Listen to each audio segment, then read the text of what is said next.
Chào mừng các bạn đã quay trở lại với kênh Rosin. Các bạn thân mến, Sub Rosa là một bộ phim ngắn năm 2014 của Mỹ do Christian de Lara đạo diễn. Bộ phim dài vỏn vẹn 22 phút với nội dung kể về Alan, một thiếu niên nhút nhát, lớn lên dưới cái bóng uy quyền của người cha nghiêm khắc. Người muốn anh sớm trưởng thành và trở nên mạnh mẽ hơn nên đã giáo dục anh ta theo cách của một người lính. Thương cảm cho đứa con riêng của chồng, Edna an ủi và động viên Alan, nhưng cuối cùng họ lại nảy sinh tình cảm và phát sinh một mối quan hệ rất không chính thống và đáng lo ngại. Giờ đây Alan bắt buộc phải chiến đấu giữa tình yêu của mẹ kế và cuộc sống của cha mình. Bộ phim có sự tham gia của các diễn viên Julie Kendall, Mario Nalini và Mario Tim. Sau đây chúng ta cùng tìm hiểu cốt truyện của bộ phim.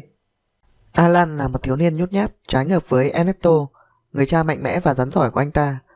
Ernesto là một sĩ quan quân đội, vì vậy anh ta cho rằng cách giáo dục nghiêm khắc và kỷ luật theo cách của một người lính sẽ giúp Alan sớm trưởng thành và trở nên mạnh mẽ hơn. Tuy nhiên điều đó lại khiến Alan cảm thấy ấm ức. Dù vậy, anh ấy không dám phàn nàn, tranh luận hay phản kháng, mà luôn tuân theo những gì cha anh nói. Mẹ kế của Alan là Edna, người vừa kết hôn với Ernesto một năm trước. Edna là một phụ nữ có bản chất yêu thương và nhân hậu.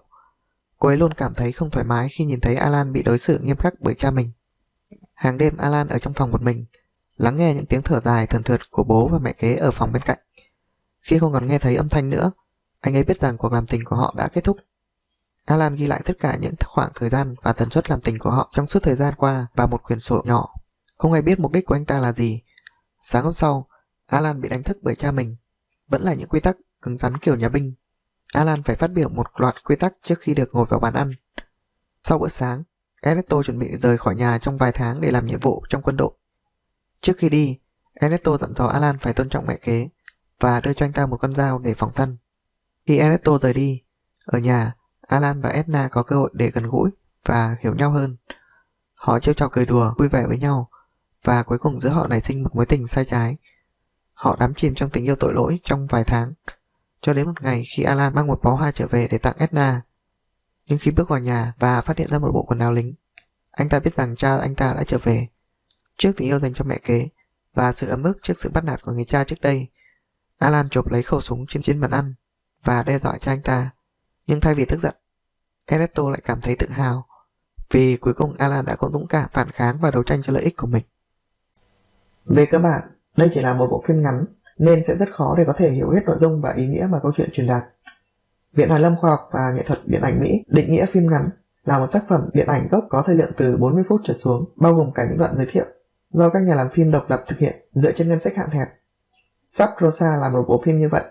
Có lẽ đạo diễn trẻ Christian de Lara muốn sử dụng bộ phim để phô diễn tài năng làm phim và chứng minh kinh nghiệm của mình trong nghề điện ảnh, nhằm thuyết phục các nhà đầu tư, công ty sản xuất hoặc hãng phim bỏ vốn cho các dự án khác trong tương lai của anh.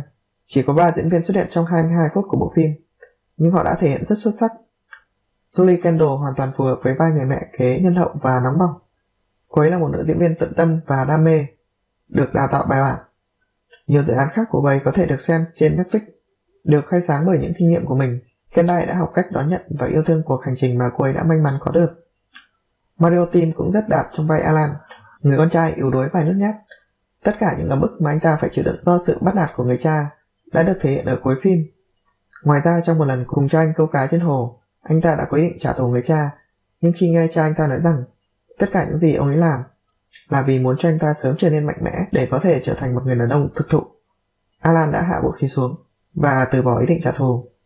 Một anh chàng Mario khác là Mario Nalini, người đóng vai Ernesto. Anh ấy là một diễn viên nhiệt huyết, người được biết đến với cách thay đổi ngoại hình giống như tắc kè hoa để phù hợp với vai diễn. Mario sẽ cho đi đúng vai trò và làm việc mà không cần được công nhận nếu anh ấy thấy công việc thú vị. Ok, cảm ơn các bạn đã theo dõi. Tạm biệt và hẹn gặp lại các bạn trong các video tiếp theo.